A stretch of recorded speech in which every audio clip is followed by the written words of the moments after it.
জলধরের মামা পুলিশের চাকরি করেন, আর তার পিসেমশাই লেখেন ডিটেকটিভ উপন্যাস। সেই জন্য জলধরের বিশ্বাস যে চোর ডাকাত জাল জুয়াচোর জব্দ করবার সব রকম সংকেত সে যেমন জানে, এমনটি তার মামা আর পিসেমশাই ছাড়া কেউ জানে না। কারো বাড়িতে চুরি টুরি হলে জলধর সকলের আগে সেখানে হাজির হয়। আর কে চুরি করলো, কি করে চুরি হলো, সে থাকলে এমন অবস্থায় কি করত, এসব বিষয়ে খুব বিজ্ঞের মতো কথা বলতে থাকে। যোগেশবাবুর বাড়িতে যখন বাসন চুরি হলো, তখন জলধর তাদের বলল, আপনারা এইটুকু সাবধান হতে জানেন না? চুরি তো হবেই। দেখুন তো, ভাড়ার ঘরের পাশেই অন্ধকার গলি, তার উপর জানলার গরাদ নেই। একটু শিয়ানা লোক হলে এখান দিয়ে বাসন নিয়ে পালাতে কতক্ষণ? আমাদের বাড়িতে ওসব হবার জো নেই। আমি রামদিনকে বলে রেখেছি, জানলার গায়ে এমনভাবে বাসনগুলো ঠেকিয়ে রাখবে যে জানলা খুলতে গেলেই বাসনপত্র সব ঝনঝন করে মাটিতে পড়বে। চোর জব্দ করতে হলে এইসব কায়দা জানতে হয়। সে সময় আমরা সকলেই জলধরের বুদ্ধির খুব প্রশংসা করেছিলাম। কিন্তু পরের দিন যখন শুনলাম সেই রাত্রেই জলধরের বাড়িতে মস্ত চুরি হয়ে গেছে, তখন মনে হলো আগের দিন অতটা প্রশংসা করা উচিত হয়নি। জলধর কিন্তু তাতেও কিছুমাত্র দমেনি। সে বলল, ওই আহাম্মক রামদিনটার বোকামিতে সব মাটি হয়ে গেল।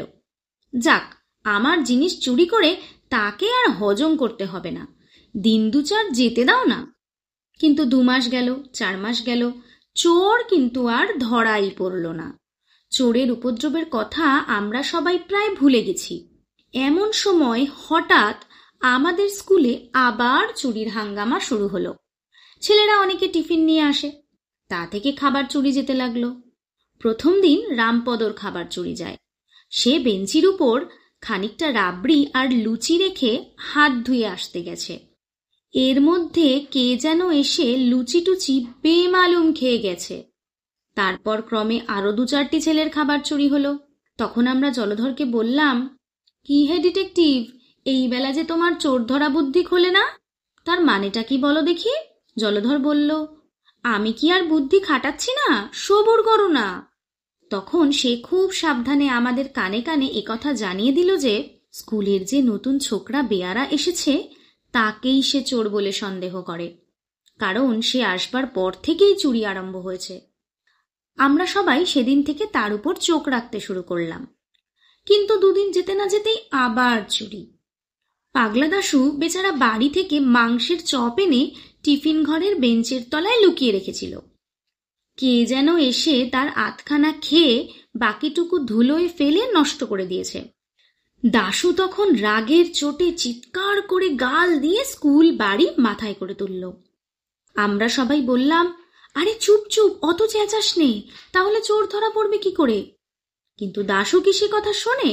তখন জলধর তাকে বুঝিয়ে বলল, আর 2 দিন সবুর কর, ওই নতুন ছোকরাটাকে আমি হাতে হাতে ধরিয়ে দিচ্ছি, এ সমস্ত ওরই কারসাজি। শুনে দাশু বলল, তোমার যেমন বুদ্ধি।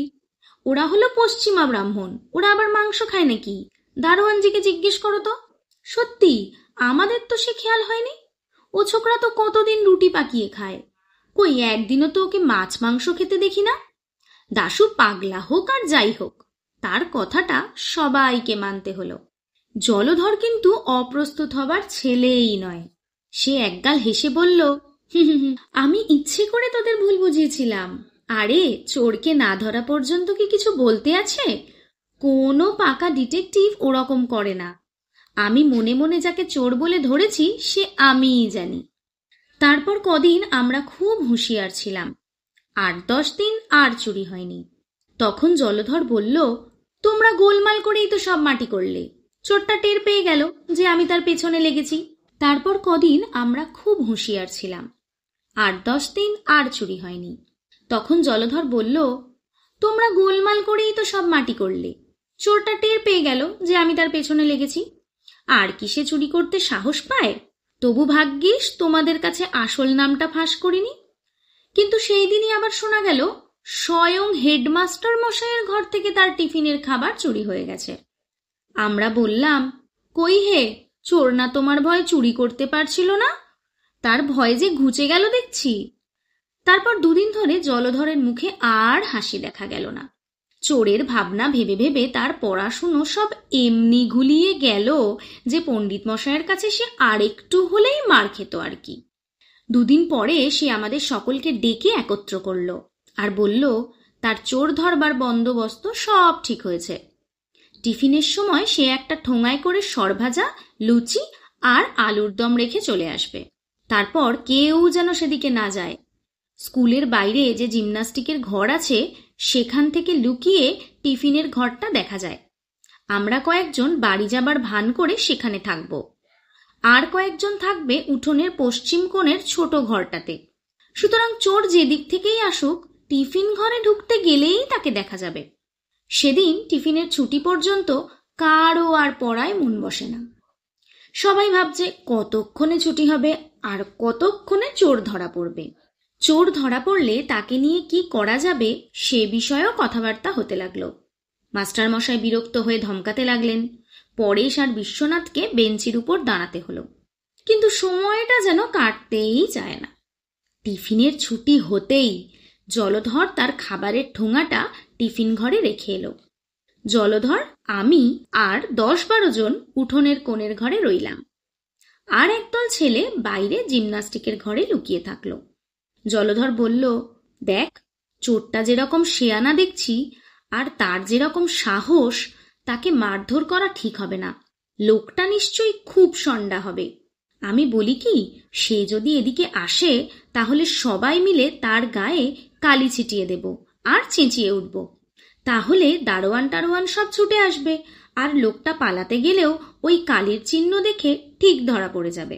আমাদের রামপদ বলে উঠল, কেন, সে যে খুব সন্ডা হবে তার মানে কি? সে কিছু রাক্ষসের মতো খায় বলে তো মনে হয় না। যা চুরি করে নিচ্ছে সে তো কোনোদিনই খুব বেশি নয়। জলধর বলল, তুমিও যেমন পণ্ডিত, রাক্ষসের মতো খানিকটা খেলেই বুঝি সন্ডা হয়? তাহলে তো আমাদের শ্যামাদাসকেই সকলের চেয়ে সন্ডা বলতে হয়। সেদিন ঘোষেদের নেমন্তন্নে ওর খাওয়া দেখেছিলে তো? বাপু হে, আমি যা বলছি তার উপর ফোড়ন দিতে যেও না। আর তোমার যদি নেহাত বেশি সাহস থাকে, তুমি গিয়ে চোরের সঙ্গে লড়াই করো, আমরা কেউ তাতে আপত্তি করব না। আমি জানি এ সমস্ত নেহাত যেমন তেমন চোরের সাধ্য নয়। আমার খুব বিশ্বাস যে লোকটা আমাদের বাড়িতে চুরি করেছিল এসব তারই কাণ্ড। এমন সময় হঠাৎ টিফিন ঘরের বাদিকের জানলাটা খানিকটা ফাঁক হয়ে গেল, যেন কেউ ভিতর থেকে ঠেলছে। তারপরেই সাদা মতন কি একটা ঝুপ করে উঠোনের মধ্যে লাফিয়ে পড়ল। আমরা চেয়ে দেখলাম একটা মোটা হুলো বেড়াল, তার মুখে জলধরের সরভাজা। তখন যদি জলধরের মুখখানা দেখতে, সে 1 বিঘত উঁচু হাঁ করে উঠোনের দিকে তাকিয়ে রইল। আমরা জিজ্ঞেস করলাম, কেমন হে ডিটেকটিভ, ওই সন্ডা চোরটাই তো তোমার বাড়িতে চুরি করেছিল, তাহলে এখন ওকেই পুলিশে দিই?